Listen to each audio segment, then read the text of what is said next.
Enseguida iniciaremos con la conferencia hacia la configuración de la educación a distancia. Se presentarán específicamente sus conclusiones.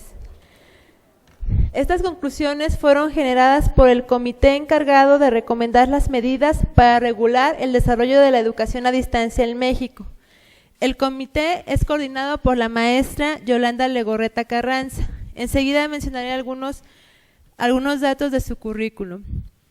Ella es directora de Asuntos Jurídicos de la Universidad Autónoma Metropolitana y es asesora del secretario general ejecutivo de la Asociación Nacional de Universidades e Instituciones de Educación Superior.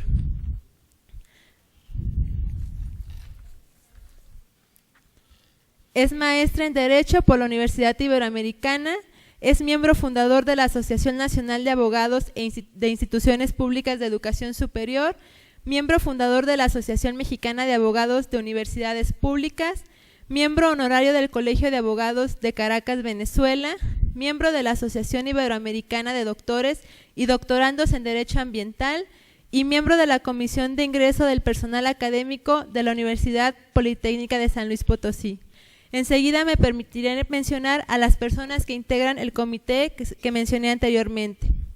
El comité está integrado por la doctora Aurora Elizondo Huerta, secretaria académica de la Universidad Pedagógica Nacional, por el licenciado Filiberto Ibáñez Juárez, asesor del subsecretario de Educación Superior de la SEP, por el doctor Francisco Rosado May, rector de la Universidad Intercultural de Quintana Roo, por la licenciada Gabriela Legorreta Mosqueda, por la licenciada Gabriela Rosa Salazar, subdelegada de Legislación Universitaria de la Universidad Autónoma Metropolitana, por el maestro José Antonio Zamora Guido, rector de la Universidad Politécnica Metropolitana de Hidalgo, por el licenciado Juan Rodrigo Serrano Vázquez, director de Legislación Universitaria de la Universidad Autónoma Metropolitana, por la doctora Lourdes Galeana de la O, coordinadora general del CINET, por la maestra María Esther Gámez Rodríguez, abogada general de la Benemérita Universidad Autónoma de Puebla, y por la ingeniera Ana María Gabriela Pagaza González,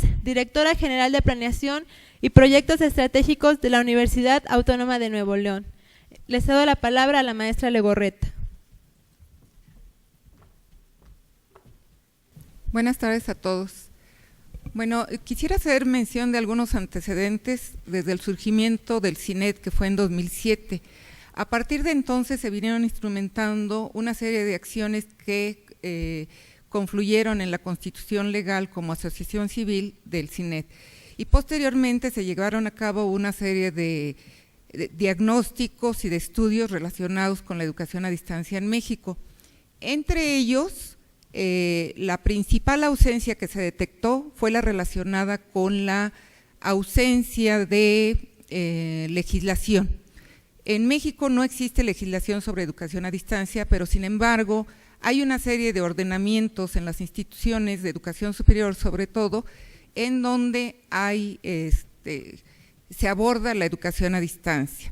Entre los trabajos del CINET se llevaron a cabo diversos eventos, entre ellos un evento internacional y uno nacional. Este comité acudió a esos dos eventos únicamente con el carácter de observador. La intención fue que nosotros recuperáramos las experiencias de personas que han estado involucradas en educación a distancia en distintos países de América e incluso de Europa. Estuvimos oyendo cómo se hace allá la educación a distancia y los avances que tienen en legislación. Posteriormente hubo un evento de carácter nacional en donde nos dimos cuenta de la diversidad de formas de ofrecer educación a distancia, de formas de regulación y de formas en cómo se han instrumentado y organizado dentro de las instituciones. Se decidió la integración de este comité. Ya con todo este diagnóstico, se decidió que hubiese un comité que estrictamente en el aspecto técnico desarrollara algunas propuestas para la regulación. Se decidió, por una parte, que participaran personas que son expertas en el diseño normativo, en el trabajo de diseño de normas, y por otro lado tener la visión institucional de instituciones que incluso no tienen programas de educación a distancia o que los tienen muy avanzados o que abordan la educación a distancia.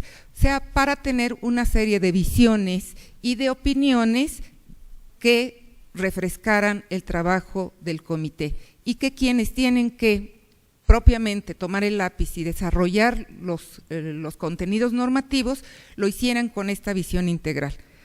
Bueno, este comité entonces fue encargado de recomendar las medidas para regular el desarrollo de la educación a distancia. La siguiente, por favor. Estos son los integrantes de los cuales ya dio cuenta la licenciada Georgette sobre las personas que integraron el comité. Adelante, por favor. La siguiente.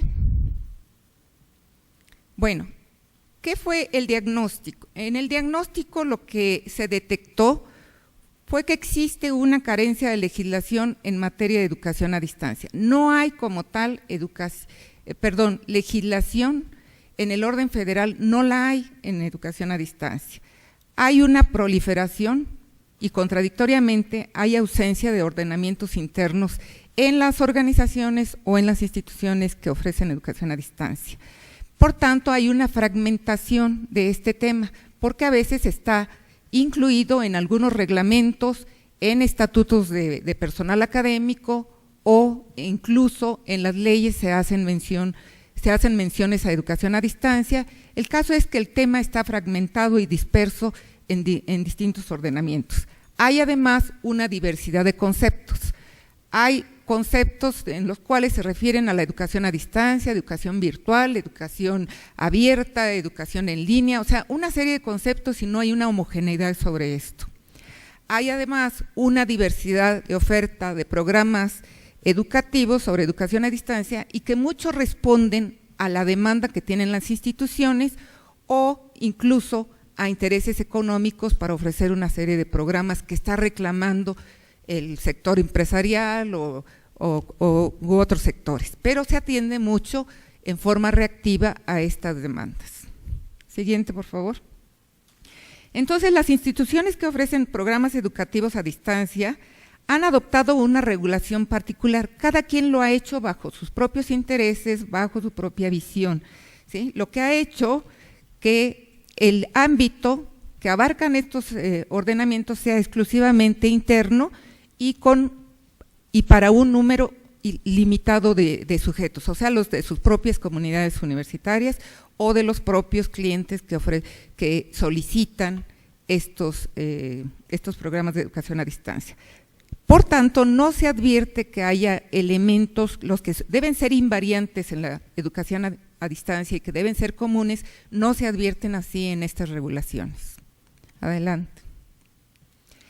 Las instituciones que ofrecen estudios a distancia se han limitado, en el mayor de los casos, a contar con ciertos elementos según les reclama la propia demanda de estudios. O sea, a tener las tecnologías de la información y la comunicación que sean más accesibles al público que demanda este tipo de estudios, a los recursos humanos que son los encargados de impartirla. Siguiente. Siguiente, por favor. No existe, por tanto, una regulación que incluya reglas claras y criterios definidos, homogéneos, no uniformes, pero homogéneos, que sustenten el control y la calidad sobre los estudios que imparten dichas instituciones y los procesos vinculados a ellos. Siguiente, por favor. En conclusión, a la fecha no se cuenta tampoco con un registro confiable de instituciones que ofrecen educación a distancia, del desempeño de sus servicios ni sobre la inserción laboral de los egresados. Incluso hay muchas instituciones que aparecen como instituciones que ofrecen educación a distancia y sin embargo no tienen un domicilio donde localizárseles. Entonces hay una diversidad de organizaciones y de instituciones que ofrecen estudios, muchas veces sin que los estudios que se ofrezcan respondan a una necesidad de un grupo o de un sector de la población o el sector productivo o social. Entonces, se ofrecen mucho sobre demandas particulares. Adelante, por favor. Por tanto, no se cuenta con una regulación que sustente y respalde la educación a distancia con criterios de calidad, pertinencia y equidad, lo cual limita su desarrollo y provoca la pérdida de oportunidades para el acceso a la educación superior, para la ampliación de la cobertura y para cerrar la brecha que en esta materia existe respecto de otros países.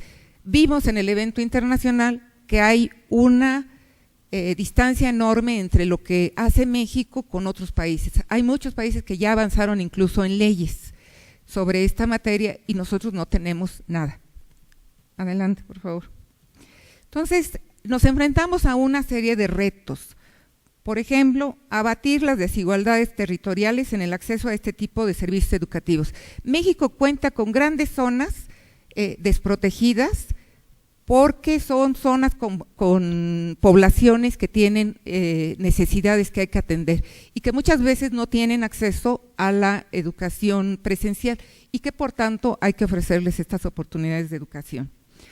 Se deben atender también a grupos en situación de desventaja, o sea, personas con discapacidades, personas que tengan debilidades visuales, etcétera, y que nosotros y todas las personas que se encargan de ofrecer educación a distancia como que se ha orientado la oferta hacia ciertos intereses, pero no tanto a proteger o atender las necesidades de estos grupos en desventaja. Adelante. Es importante también, como un reto, otorgar a la educación a distancia el mismo valor que tiene la educación presencial, porque existen muchos prejuicios sobre si este tipo de educación pues tiene la misma jerarquía o el mismo valor que la educación que tradicionalmente se ofrece en aulas. Y asegurar más y mejores recursos informáticos. Adelante.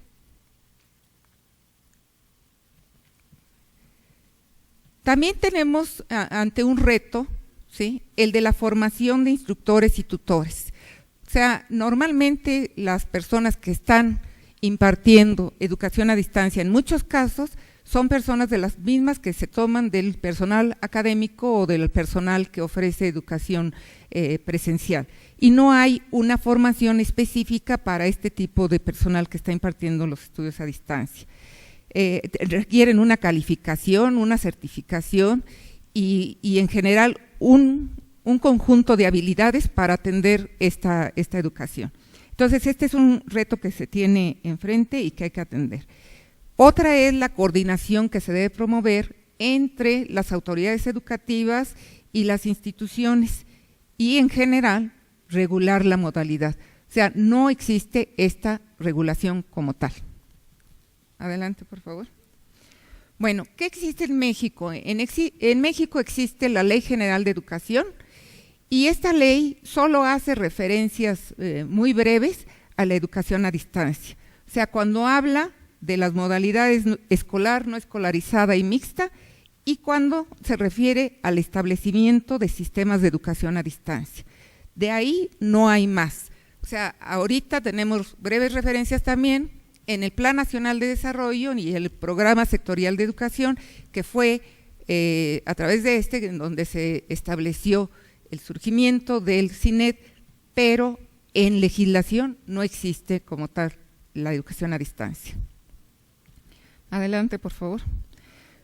Hay algunas regulaciones, como son las de los acuerdos secretariales, que tienen que ver con el reconocimiento de validez oficial de estudios, pero que no es aplicable a la modalidad a distancia. O sea, hay dificultades para el reconocimiento de estos estudios, de los particulares que ofrecen estos estudios y que no pueden reconocerse, ¿sí?, otorgárseles el reconocimiento de validez oficial de estudios, porque se hace con los acuerdos que están dirigidos a la educación presencial.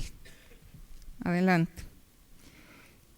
En conclusión, en el diagnóstico se arribó a la determinación de que, bueno, que se requiere una regulación adecuada para orientar el rumbo del desarrollo de la educación a distancia y que puede haber distintas medidas para ello. Puede haber medidas legislativas, reglamentarias, administrativas o instrumentales, ¿no? Pero se tienen que establecer criterios afines para las instituciones de educación y las organizaciones que ofrecen estos estudios. independientemente de su naturaleza jurídica. Por ejemplo, en México encontramos un universo muy grande, tal vez más de 1,800 instituciones de educación superior que ofrecen estudios, pero de muy distinta naturaleza. O sea, encontramos instituciones públicas y dentro de las públicas encontramos las autónomas y otras que son organismos descentralizados de los estados. Encontramos tecnológicos, tecnológicas, las interculturales, las politécnicas y toda la serie de instituciones de educación superior privadas. Además, otras organizaciones privadas que ofrecen estudios a distancia. Entonces, este fue el principal reto que encontró el comité, cómo meter en una sola medida o en un solo saquito todas estas instituciones, porque además tendríamos que ser cuidadosos con la naturaleza jurídica de estas instituciones. No podemos imponer a las autónomas, ¿sí? No podemos imponer a las autoridades educativas, no podríamos imponer a la NUYES. Entonces, lo que hizo el comité fue recomendar una serie de medidas a corto, mediano y largo plazo, que ahorita vamos a ver. Pero la idea era respetar la naturaleza jurídica de las instituciones, porque no se puede proponer una regla tajante para todos, una regla pareja o uniforme. Adelante, por favor. Bueno, y se detectaron una serie de aspectos que exigen regulación. Entre ellos, se tiene que regular la admisión, la permanencia y el egreso de los estudiantes. Como todos aquellos que llegan, ¿sí?, a aceptar una oferta de estudios a distancia, ingresan a una institución. Todo eso se tiene que regular, toda la trayectoria, desde que un estudiante ingresa, todo el tiempo que permanece en esa institución, qué pasa con sus evaluaciones, qué pasa con sus derechos, sus obligaciones, con sus inconformidades en su situación escolar o con el régimen de disciplina que se establezca para ello, que no es el mismo de la educación presencial, y qué pasa después con la emisión de sus documentos que certifican sus estudios, ¿sí? ¿Quién hace el seguimiento de su actividad? ¿Cómo se controlan sus trabajos? ¿Cómo se controla todos los aspectos relacionados con los materiales educativos que va a utilizar? O sea, hay una serie de temas y de aspectos que tienen que ser regulados, ¿no? El funcionamiento adecuado de las plataformas, la cobertura y acceso para todos, incluyendo estos grupos de población que decíamos que están en desventaja, cómo se van a insertar en este tipo de educación. Adelante, por favor. La seguridad y la protección de los datos personales que los estudiantes proporcionan, los derechos de autor y de propiedad industrial cuando se suben materiales, artículos, libros a las plataformas.